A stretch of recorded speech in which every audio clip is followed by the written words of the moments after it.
સમાચાર રાજ્યમાં કોચિંગ ક્લાસના નવા કાયદાને લઈને ફેડરેશન ઓફ એકેડેમિક એસોસિએશનની માંગ શિક્ષણ વિભાગ દ્વારા બનાવવામાં આવેલી કમિટીમાં ફેડરેશનના પ્રતિનિધિઓના સમાવેશ કરવાની માંગ શાળાના સમયે ટ્યુશન ક્લાસ પર પ્રતિબંધ મૂકવા પણ કરી માંગ આગામી દિવસોમાં એસોસિએશન દ્વારા ગાંધીનગર ખાતે શિક્ષણ મંત્રીને રજૂઆત કરાશે।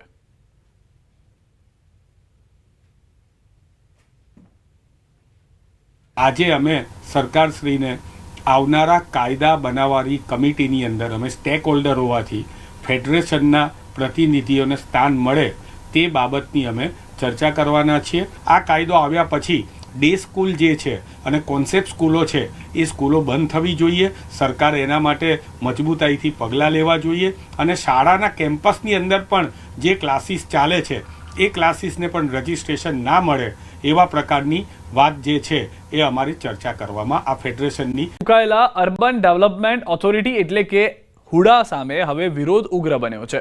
હુડામાં સમાવિષ્ટ બેરણા સહિતના 11 ગામોના મિલકત ધારકો તેમની જમીન બચાવવા માંગણી કરી રહ્યા છે। બેરણા ગામના અંદાજિત 2000 જેટલા ખાતાદારોએ બહુમાળી ભવન ખાતે પહોંચીને લેખિત વાંધા અરજીઓ રજૂ કરી। ખેડૂતોનો આક્ષેપ છે કે હુડાની નીતિથી જમીન કપાત થતી હોવાથી તેમને સીધું નુકસાન થાય છે અને જો હુડા હટાવવામાં નહીં આવે તો આગામી દિવસોમાં ઉગ્ર આંદોલનની ચીમકી પણ ઉચ્ચારી।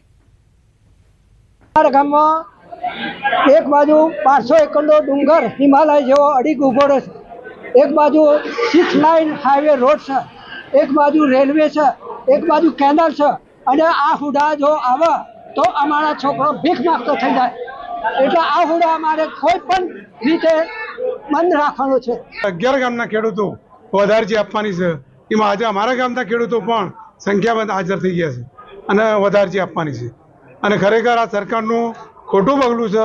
જો જલ્દી નિકાલ કરો તો સારું, નહીં તો અમારે બીજું આગળ કાર્યવાહી કરવી પડશે। નુકસાનમાં અમારી 40% જમીન કપાય છે અને અમારા ખેડૂતોનો વિનાશ થાય છે। બેરણા ગામના આટલા દિવસોમાં અમે સંપૂર્ણ 100% અમારા જેટલા પણ સર્વે નંબરો છે 1200 જેટલા સર્વે નંબરો એ 1200 સર્વે નંબરના તમામ વાંધા અરજીઓ તૈયાર કરી આજે અમારા ગામના ખેડૂતોએ વાંધા અરજીઓ રજૂ કરી છે। આ સરકાર અમારી દિવાળીનો સમય અને અમારો ખેતીનો સમય બગાડી રહી છે। ખરી દિવાળી સામે છે, અમારી દિવાળીને હોળી કરી નાખી છે, તો આજે અમારા ગામના તમામ ખેડૂતોએ અહીંયા વાંધા અરજીઓ રજૂ કરી છે। ખેડૂતોએ રોન થયેલા છે એના માટે બેરણા ગામના સમસ્ત ખાતેદારો પ્લોટ ધારકો બધા હુડાની અરજી વધારજી આપવા માટે આવ્યા છે અને મોટી સંખ્યામાં આવ્યા છે। માગણી અમારે કે હુડા રદ થવો જોઈએ, બસ અમારે હુડો જોઈતો નહીં। અમારા જમીન મફત બાપ દાદાએ ભેગી કરી રાખી છે અને મફત લઈ લેવાની વાત છે, અમારે બેન આવે એવું નહીં।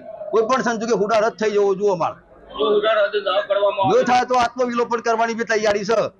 પીવાનું પાણી પૂરું પાડતા ફ્રેન્ચ વેલમાં રેતી ભરાતા પાણીની તંગી સર્જાઈ છે। ઉત્તર ઝોનમાં 12 MLD પાણીની અછત સર્જાઈ। દિવાળી સમયે જ પાણી ના આવતા ગૃહિણીઓ પરેશાન છે। મહીસાગર નદીમાં બનાવેલા ફ્રેન્ચ વેલમાં માટી ભરાઈ જતા પાણી પંપ દ્વારા નથી ખેંચી શકાતું। પાણીની અછત સર્જાતા મ્યુનિસિપલ કમિશનર દોડતા થયા। રજાના દિવસે રાયકા દોડક ફ્રેન્ચ વેલની લીધી મુલાકાત। અન્ય ટાંકીનું પાણી મેળવી પાણીની ઘટ પૂરી કરવા પ્રયાસો હાથ ધર્યા।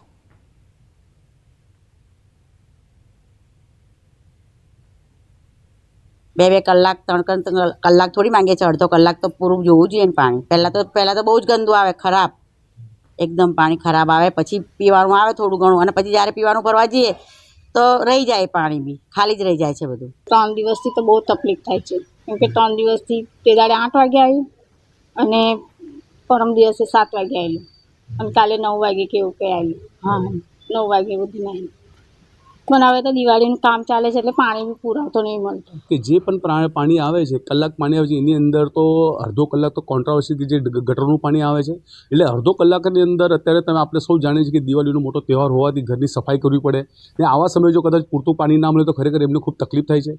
હમણાં જ 12 MLDની અછત આવી હતી જેથી કરીને કારણ કે રેડિયલ વેલમાં સિલ્ટિંગ થઈ ગઈ છે। આ વખતે મોન્સૂનનું વરસાદ થોડું ડિલે થયું એના કારણે ડીસિલ્ટિંગનો જે સમય છે કમ્પ્રેસ્ડ એર મારે એનો સમય નથી મળ્યો। આ વખતે દિવાળી નજીક આવી ગઈ છે એટલે અમે આ ડિસ્ટર્બ નથી કરવા માંગતા, એટલે દિવાળી પછી આને કરવા માંગીએ છીએ।